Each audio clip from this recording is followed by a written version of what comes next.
kalatvlive. Kalatvlive machiegni pacho ma e odwa. Kamoro amora mantie arwaki ni machiegni weche manyien saa 3 mano mar otieno odiochieng' mano makawuono ni ka en chieng' tich abich midhiambo masani ka okelo weche achiel kachiel koa e kalatvlive ka jasomo en Rogers odhiambo. Parni inyalo yudo achiel kachiel e Facebook live kalatvlive, bende inyalo yudwa e X kata Twitter ma en @kalatvlive Kenya, ka YouTube bende wantiere kanyo kalatvlive live. Magi e weche manyien. Jatend piny William Ruto koroni oketo sei mare e chike moko maromo 3 ma bende koro iwacho ni biro konyo e keto okenge motegno e geng'o midhiero, rito bunge to kod chiwo yore dongruok e gwenge mopogore opogore pacho ka mangima. Chik mokwongo ne en mar keto chenro makare mabiro konyo kedo gi midhiero mobiro apoya e telo mamalo kata piny owacho mamalo, ka bende gibiro konyo kod mago mag counties. E sechego bende chik mar weche bunge mar 2025 bende koro wacho ni biro konyo ting'o malo yore rito alwora, kedo kod midhiero ma yudore e bunge mathuр kani, kaachiel kod weche lokruok mag kor lwasi. Ka chik mar 3 to ne giket kata nokete koke ka koro ni en mano mar chenro mag dongruok e counties ma pacho kani, kaachiel kod gwenge miwacho osebedo ka koro dong' chien e weche mag dongruok e kinde malach mokalo. Jatend piny ne ochiwo ler e yo makama. The Senate, Your Excellency, and the Senate made amendments to it, which initially the two houses disagreed. We have a bill providing for the manner of dealing with national disasters. It has always been a lacuna in our law, and the bill categorizes disasters in 3 categories: a national disaster, a disaster at a county level, and a disaster that can happen in more than one county. The bill also provides that in case of disasters of a huge magnitude, the President can announce a situation of national disaster and therefore require all state resources for purposes of management of the disaster to be channeled towards management of that disaster. Excellency, sir, I now invite you to hand over the copies of the Act to His Excellency, the Deputy President,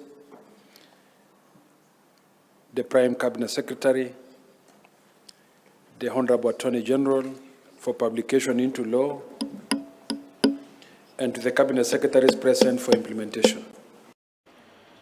Weche ma pogore kod mano bende en familia mag jopuonjre mano wito ngimagi e masirano mano mar mach mano mako skulno mar nyiri mar Utumishi Academy koro ni medo soko wang' migap somo kod tend skul onogo kuom midhierono ma bende korgi wacho ni nokel kod yomyom mag arita makare ne jopuonjre. Ma biro ka bende ne gipenjo gimomiyo ne oket chik mar loro kuonde nindo yorgo matek yawo ka giwacho ni lai mag rito kuonde mag nindo mag jopuonjre yande no oseketi ma konego bed ni nyithindo ne chak tho e midhiero ma kamano. Magi ne oyangi sama bende koro wacho chenrogo mago mag pimo kendo yango jopuonjrego kod anyuolagi mong'ere kaka DNA nochakore ayanga odiochieng' mano makoro ni e kar kano ringre jogo mowito ngimagi mano mar Naivasha Sub-County Hospital e kaunti no mano ma Nakuru.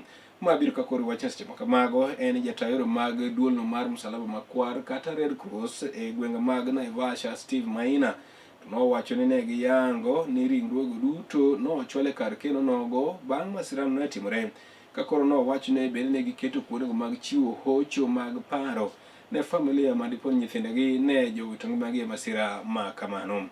Chenrono ne ochalo kama. So far hajasema what happened, but they said that akiwa pale hospitali kile anaongea mingi sana ni kwamba she has lost 2 of her friends, na anasema one was the deputy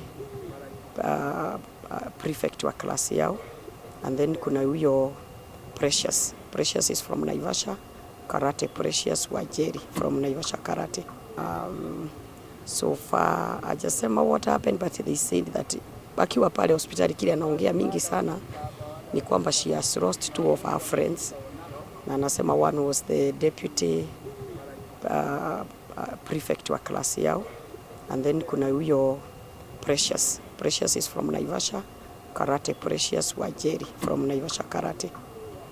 So she feels like they are not dead. Anasema hawastahili kukufa, wanastahili kuwa wako pahali tu na watarudi. Sisi kama Red Cross shughuli mingi ambayo tutakuwa tunafanya hapa leo ni kuhakikisha kuwa tumeweza kupea wale wanaokuja kutafuta watu wao, tumewapea counseling session na first aid services, na in case kutakuwa na anything else tutaweza kuarifu media personnel, na vile tutaweza kuweka kwa social media pale ili tuweze kuhakikisha kuwa familia wameweza kuridhika na wameweza kupata information ambayo ni sahihi, kutukia na yale watu wengine ambao wanapeperusha kwa huko. Weche mamoko bende achiel kachiel nyaka kaunti no mano ma Siaya, kama en speaker mar od bura kaunti mano ma Siaya Migosi Jojo Kode osemokalo wach mar ni moko kuom jotich e kaunti nogo onge kanyo kod namba gi mago mitiyo godo kaka yore mag chulo osara mag jotich e kaunti no mano ma Siaya. Ma biro ka koro Kode wacho ni gihum nono kuom ne yango ni nitie kaka moko kuom jotich maloyo 500 nyaka gi thuolo masani pod onge kanyo kod namba go mag andiko e ten kaunti nogo mano ma Siaya. Kata bende gisebedo ka koro gitiyo gino mabende koro osekelo ng'ikruok mag chudo mag osara kuom maloyo dweche 3 nyaka gi thuolo masani. Okode wacho ni wachno osemono oganda timo tijegi e yore mago mag familia ka gionge kod pesa, kata obedo ni yande ne gisechiwo pesa monego bed ni chulo jotich kaka ten kaunti no ma Siaya. Okode nolero ni gin kaka od bura gidhi kawo okang' motegno ne jotelo mane onego bed ni ne ng'iyo andiko mag jotijgo, kendo koro ibiro ketogi e orinde maliet mondo mi giler gimomiyo midhiero no oneno. Paro gi bende osir kanyo kod MCS mopogore opogore e kaunti mano ma Siaya, kama oting'o Fredrick Omoro ma bende en MCA no mano mar East Ugenya, nyawadgi Oliver Arika ma bende wuok North Sakwa, Justus Oguta ma bende wuok West Uyoma, kaachiel kod Francis Otiat ma bende wuok e East Imbo. Mane joduto nohum nono gimomiyo jotelo momi ting' mar ng'iyo dwaro kaachiel kod chal mar jotich e kaunti ma Siaya josebedo kaka oyudo osara, to jotich mapiny to osebedo kaka odak mane midhiero mag sandruok mapile ka pile, gino ma giwacho ni ok owinjore bedi e thuolo masani. Jotelo go ne wuoyo e yo makama. We have passed for you staff establishment. We have allocated and approved for you monies for salaries for staff. We have appropriated finances for you to pay the staff. We have even recruited for you we allowed you to recruit competent staff in the HR and payroll department. By up to now, we are being told that some staff do not have PF numbers, and therefore they have not been paid salaries. It is a concern to us, and we want to take action on officers who have slept on their job, so that to date some people don't have salaries. Their lives are now rendered so difficult. Their doors are being locked because they can't pay rent. Their children are being sent away for school fees, and also they cannot pay their bills. So we cannot sit as a house and pride in ourselves in doing good oversight when we look at these people suffer. We want you to address yourself to that matter and give us timelines with clear strategies on how this has to be solved, not later than end of this financial year. Because we know their monies are in the budget up to 30th of June. So whatever you are doing, these people must be paid by end of this financial year. Less. You go to Bondo, you alight from 041 very smartly. Bondo is very clean by the same people who have not been paid for 4 months. How do you think how do you think they will react when they see? It is upon us at the assemblies to tighten, to know, and the chief officer from there let us know where we generate our PF numbers. Because the delay is not from the national government. It starts with us. Esamago ne timre bende ene korka kore to jakom chuneche mago mag duol mandiko jotich county ma Siaya mano County Public Service Board Migosi Charles Gordon Juma bende nomako dho MCS go banka no yango ni kata mana en owuon pod onge kanyo kod namba onogo mar andiko ma yudo osara gima bende nomiyo jotelogo nopenjo kit tich ma gisebedo ka gitimo. Korka kore to bende en jatend migawo mochung' weche mago kata jagoro migawo mochung' weche mago mag jotich e kaunti nogo mano migosi Walter Okelo to ne owacho ni gin gi gowi maromo milion 48 ma bende pok ochul jotijgo. Kaka kamano nokwayo od bura nogo mondo omigi thuolo ni mar gitiyo matek mar neno ni omenda go duto ma pok ochul jotich obi ochul ka giko dweni pok orumo. Jotelogo bende nochiwo ler e yo makama. Personally, I feel embarrassed that this thing has not been concluded, but I don't want to run away from the collective responsibility. And Chair, I'm sure you've singled me out because you know I'm one of the people who have not gotten the PF numbers. It's been a long journey because come June I'll be 2 years of the chair without the PF number. But I think what Walter has mentioned here, we'll zero in on the 3 offices and we see how we can fast track this. Personally, I've gone through this where you go for around 3 months or 4 months, then you are told, no, yours is not reactivation, yours is a new PF number, then you start again, then yeah. I know the challenges that the people who work under me are going through as employees, and I want to say that it's very regrettable, Chair. What did you say? Did you say you understand why they cannot process the PF numbers quickly? I said I know what I've gone through, so I understand that the other employees are going through. Because you're not being directed accordingly. Yes. Someone doesn't know their job. Yeah. They are telling you go left or right, the solution is on the right. Yeah. Yes, proceed then. Yes, so the 3 offices that have been mentioned, I think we have to liaise with the executive to zero in so that we finish this process in the date they've given. Yeah. I wish to confirm at the outset that the executive is taking all necessary measures to avert further inconveniences to the affected officers. As required in the letter, I wish to confirm as follows: that the salaries for casual workers, market cleaners, and all staff on manual payroll were duly processed, that is the March salaries, were duly processed through the manual payroll and the HRIS Kenya payroll system for March. But for the people being paid outside the high list, that is the manual, are being withheld by the COB. E weche ma pogore kod mano bende ne jatend jotend migepe mathuth ka ni migosi Musalia Mudavadi e telo machielo medo golo singo ne jo Kenya koyango ni ikruok nitie makare mar biro kedo kod muoch moro amora matudo mar Ebola ka dipo ni nyalo biro donjo e pacho ka.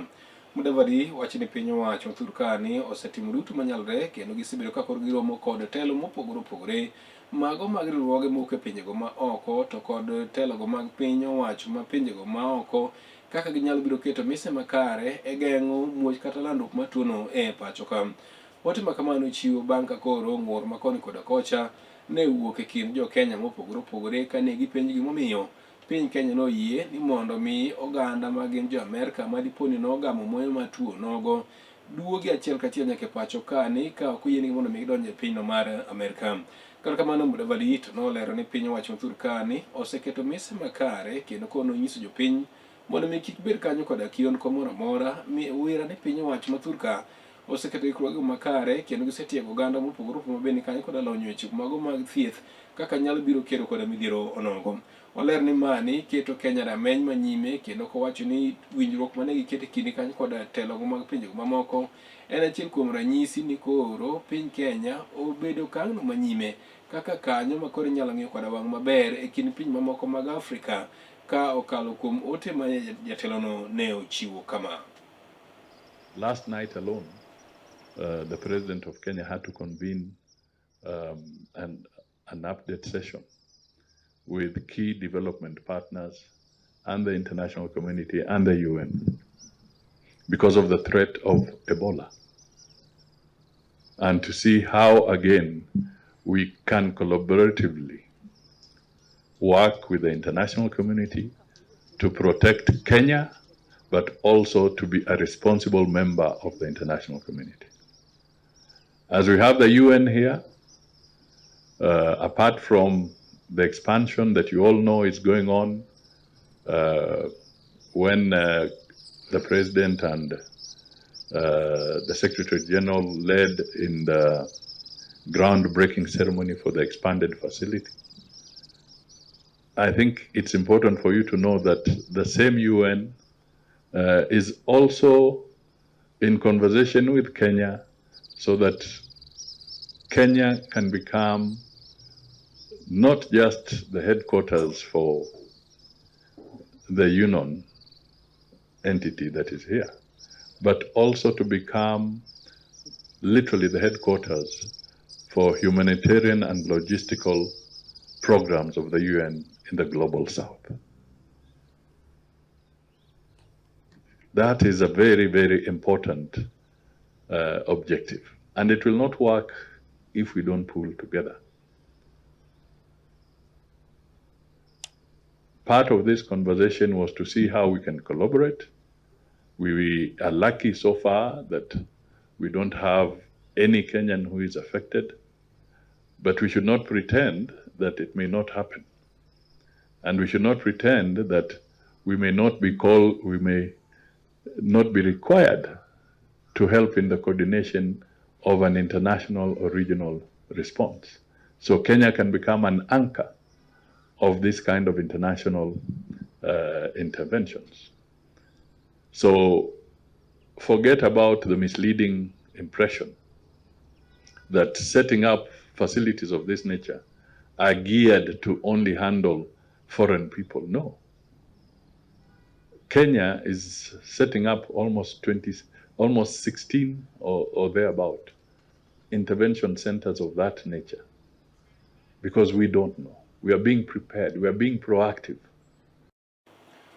Magi timre kinde mabende piny libamba mano ma Uganda kokalo kuom migawo mochung' weche mago mag thieth to ne medo yango kwan mag oganda mabende koro wach ni osegamo tuo nogo kama migawo nogo odiochieng' mano ma kawuono ni noketo ayanga ni oganda mamoko maromo 2 nochako yang ni kanyo koda tuono mano mar Ebola makoro kelo kwan mag ji maromo 9 e piny ma Uganda moseket ayanga ni koda tuo onogo. Kar kamano piny owacho kod kuom migawo nogo mar weche mag thieth to nowach ni oganda 2 go ne gin jok moko e piny libamba mano mar DRC Congo mabende kama wach ni ng'eny tuono osebedo ka ineno kuom kinde mokalo. Janeno mara gi wacho nogo ma e piny libamba mano ma Uganda kod tuono mar Ebola ema koro ni miyo wakawo thuolo machuok ka wayudo ote mopogore opogore pani weche gi medo biro achiel kachiel ka okalo e Kala TV ka bang' thuolo machuok waduogo gi mamoko.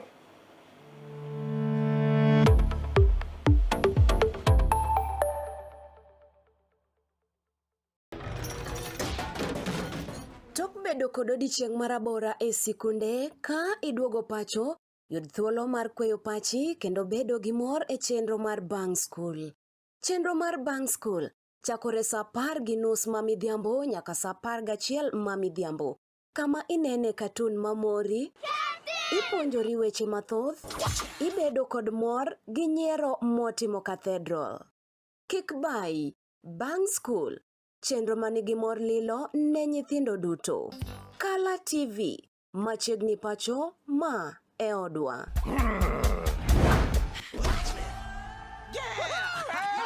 I've fallen and I can't get up.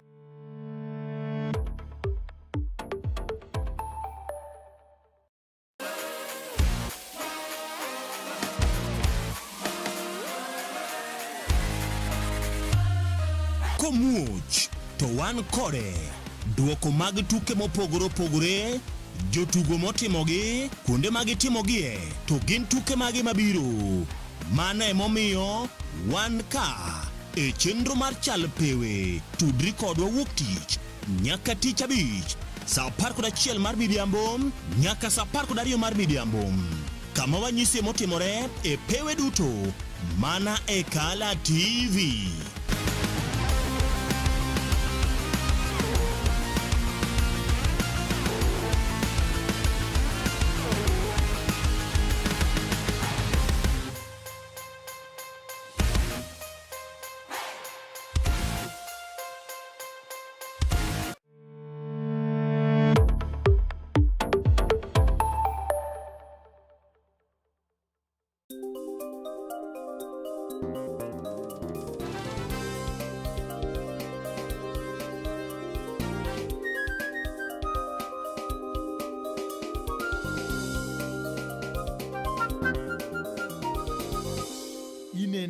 kalatvlive.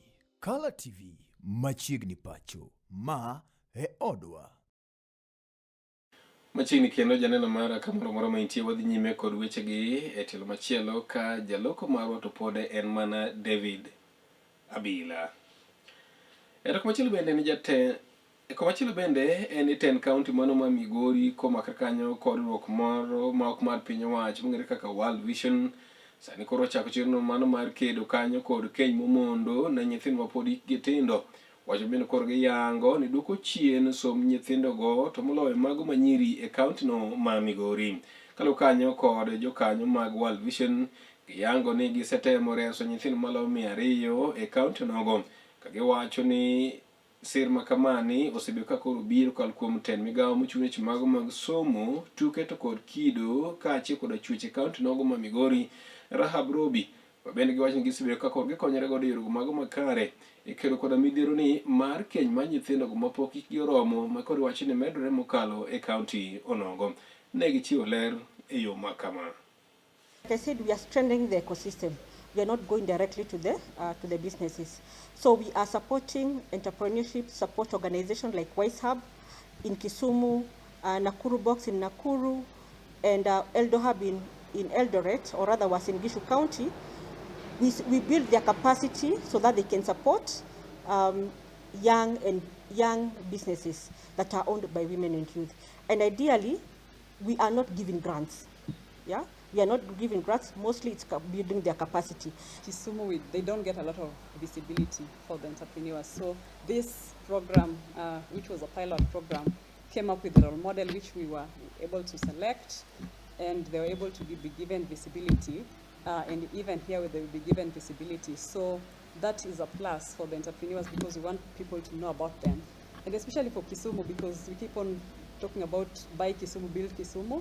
So if people know about them, they benefit, and we continue building together. If you look at some of the engagements that we've had, the mentorship that we've had, one included what financiers look for in young businesses, and these are some of the information, the knowledge that you find young businesses or SMEs that are out here are not able to capture. And also this program has been able to work with us through the journey, step by step. It's not about just giving you the knowledge and leaving you that way.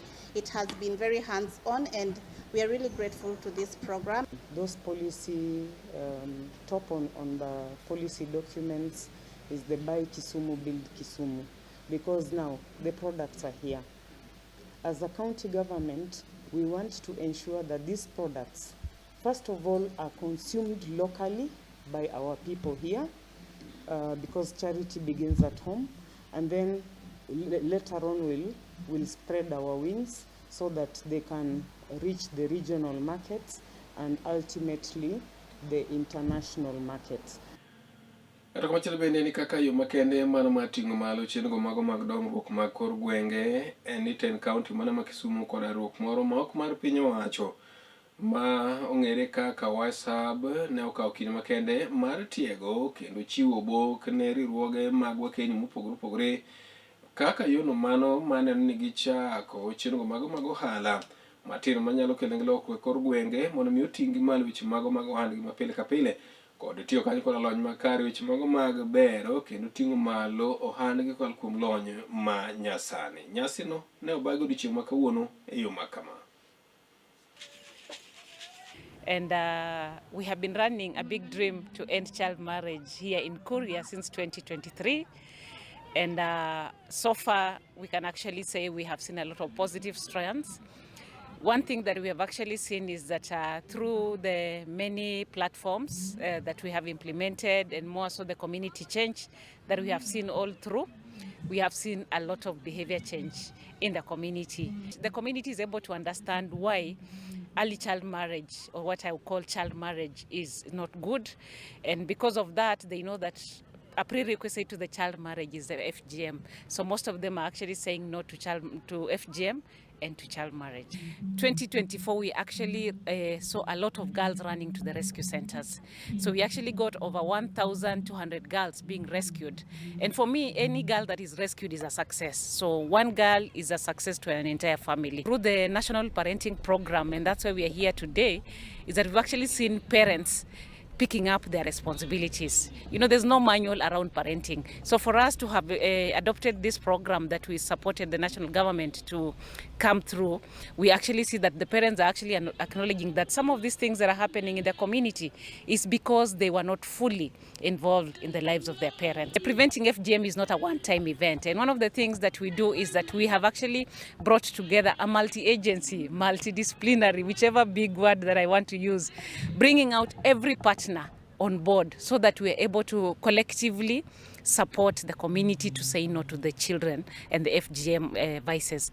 We target children themselves also for behavior change. You know, children can also be advocates for themselves. So when children get to understand why they do not need to go through the FGM, why early marriage is not good for them, they actually get to support each other. The other thing that we actually do is to ensure that children are in school. I think we've done a lot of investment in this county. We've done infrastructure, boarding schools, classrooms, the water component, just to ensure that the child is in school. Tunasema kuwa urembo wa msichana ni elimu. Na katika hiyo hali, katika department ambayo nafanya, tunapigana na mambo ngapi? Matatu. Tunapigana na ukeketaji wa wasichana, tunapigana na ndoa za mapema, tunapigana pia na unyanyasaji wa jinsia. Na tunapoangalia jambo hili la ukeketaji wa wasichana, tunaambia kusema kwamba wasichana wakeketwe elimu. Kukeketwa kwangu elimu basi leo kumenifanya nimeweza kuwa waziri na hata manufaa katika jamii hii na Migori County nzima. Na kabla ya hiyo pia mimi nikiwa msichana mdogo nimeweza kufanya kazi sehemu kubwa tu. Nimeweza kufanya na TJRC ambayo ilikuwa ninasimamia Nyanza Western Region. Nikiwa mdogo sana kwa sababu ya karatasi, kwa sababu ya elimu. We will do whatever is possible to ensure we combat this violence. Oting'o sijonyina kuom chochni mobedo e pichano kata kamano e weche mamoko mantiere en duol mochung'ne puodho mwandu mathur kani mong'ere kaka Kenya Bureau of Standards. Odiochieng' mano ma kawuono ni koro ne okawo pacho oganda e kaunti mano ma Kisumu e wi chike moko adek madongo ma gidwaro mondo mi gitiyo godo weche mago mag tayo kaka jopiny yudo mwandu e yo makare. Ma biro kaka chike noting'o ber moko kuom pen chike ka duol nogo mano mar Kenya Bureau of Standards kaka mano mar chiwo pok mag mwandu, chike wi mashine mitiyo godo e puodho mwandu e kind mamoko ma giwacho ni dwaro mondo mi ketie yo makare manyalo biro konyo e kedo kanyo koda mwandu moko puodhi ma bende iwacho ni ng'eny gidonjo chirni e kia mar jopiny. Telogo mag KEBS nowacho wechego makama. This week wachako gi Eldoret, nyocha ne wan Kakamega, kendo kawuono koro wan Kisumu ka mondo mi wabed gi twak gi jopiny mondo jopiny bende mi wapachgi kaluwore gi regulations. Regulation mokwongo en mar product certification. Regulation mar product certification en nyiso kaka ibiro mi products mwandu molos piny ka alama mar ubora manyiso ni mwandu no olose yo makare kendo en gi quality maber kendo mano biro miyo mwandu go ok nyal hinyo jopiny e yo moro amora. Regulation mar ariyo en mar laboratories ma nyiso kaka laboratories owinjo tije magitiyo kaluwore gi requirements ma guide laboratories kaka ISO 17025 ma en an international requirement for laboratories across the world. Koro regulation mar testing ni biro miyo wanyalo tiyo kata gi laboratories mopogore gi mag Kenya Bureau of Standards ka wase timo nonro motegno mwang'eyo ni laboratories go nyalo tiyo tich mar test mar pimo mwandu molos ka mana kaka KEBS bende nyalo pimo gi measurements.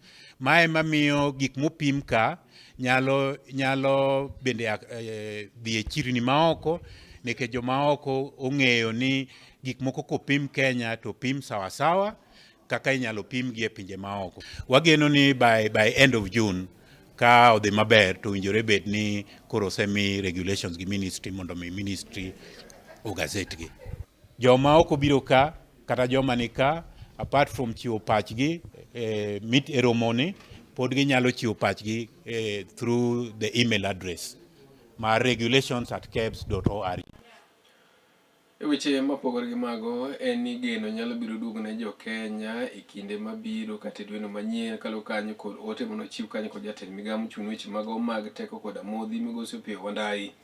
Mani biro ka koro Wandayi olero ni gin gi yie ni Kenya ni kanyo kod amodhi moromo kendo kono kwayo oganda ni kik gibed kod luoro moro amora e wach mar nok mar modhi manyalo biro e pacho ka.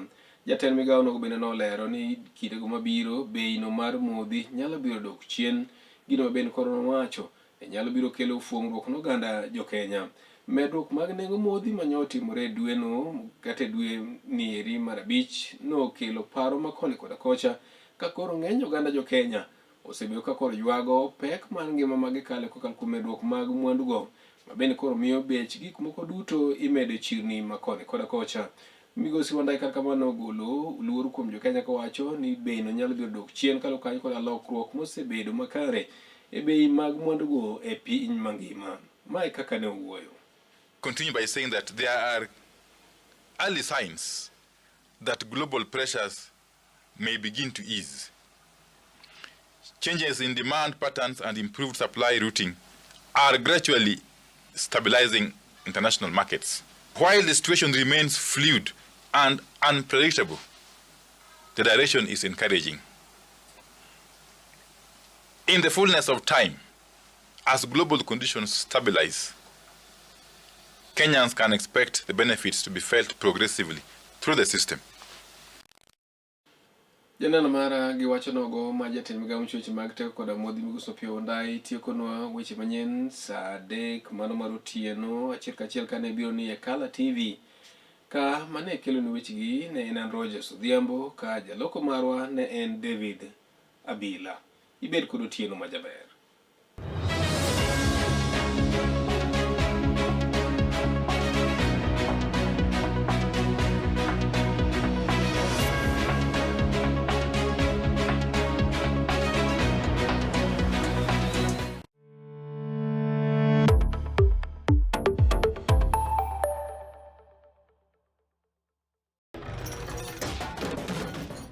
Bedo kod odiochieng' marabora e sikunde ka iduogo pacho, yud thuolo mar kweyo pachi kendo bedo gi mor e chenro mar Bang School.